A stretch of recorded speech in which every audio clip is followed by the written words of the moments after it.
So thank you for tuning into our first Backsplash video. What I have in my hand right now is a 3x6 piece of marble tile, one of the most common things to be used on a backsplash, but you don't have to use a 3x6. You can use many different sizes.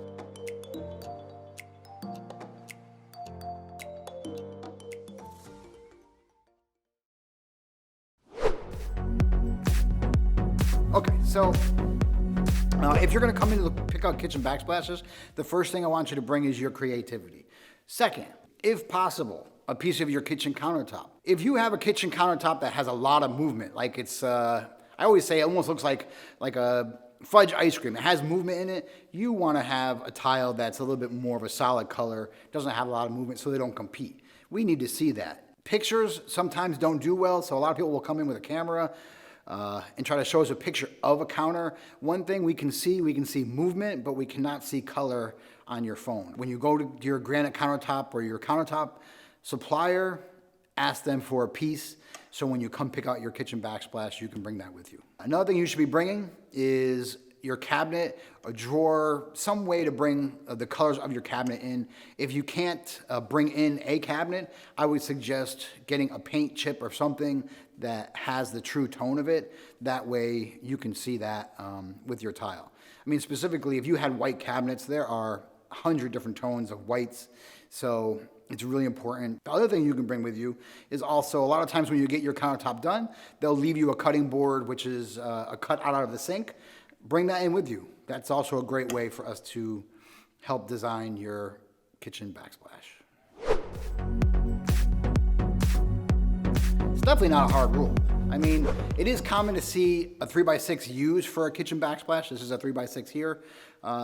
It's a great size for your kitchen.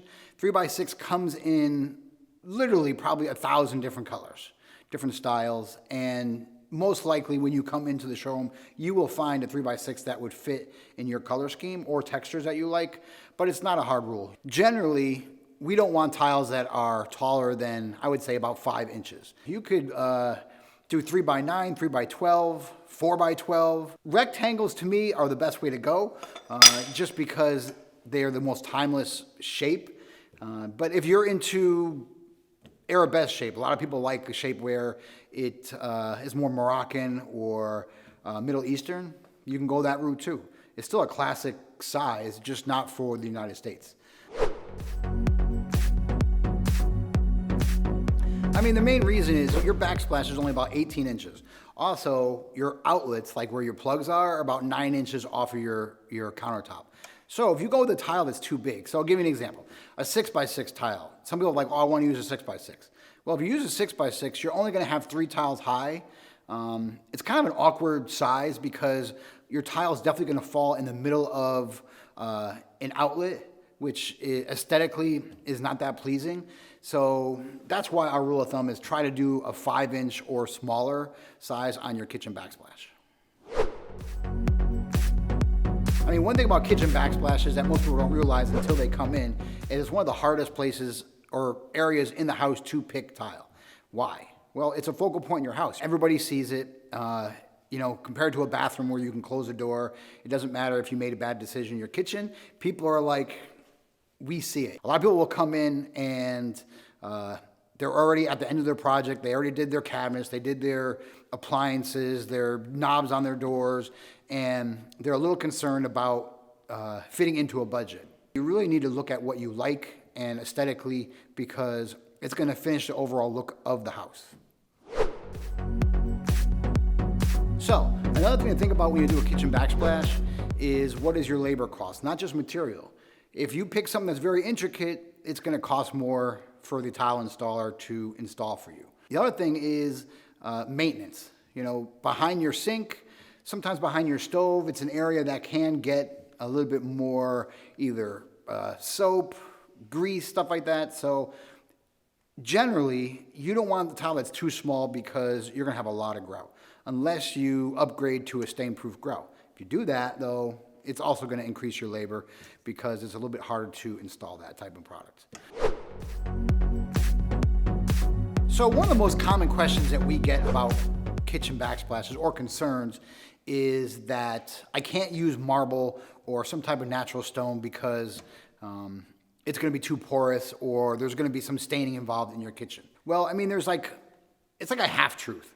Really, you can do anything you want. Marble's fine, travertine. Things with textures are great for a kitchen backsplash as long as they're protected. There are products on the market, sealers and different products that are gonna help your backsplash to look just as good as the day it was put in. So I hope you enjoyed our video on kitchen backsplashes. I feel like if you just go through these few things, you're gonna come in prepared and be able to pick a backsplash that you will love for a lifetime. Peace!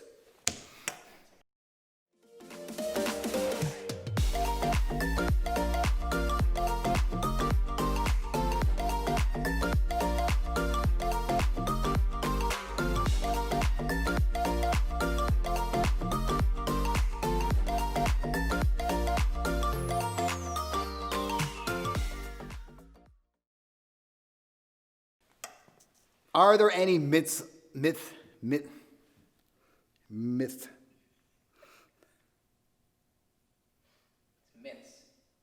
Yes. Are there any misconceptions of backsplashes? It's your style, our tile. That's our logo here. Blah, blah, blah, blah, blah, blah, blah. All right. What things I should bring, or what things you should bring when you come in for your kitchen backsplash? You should bring things. When you come in for here, bring me a coffee, some tequila. No, let's be serious. I'm just only messed now because I'm overthinking it. That was better before, but I was goofing off. All right. So anyway,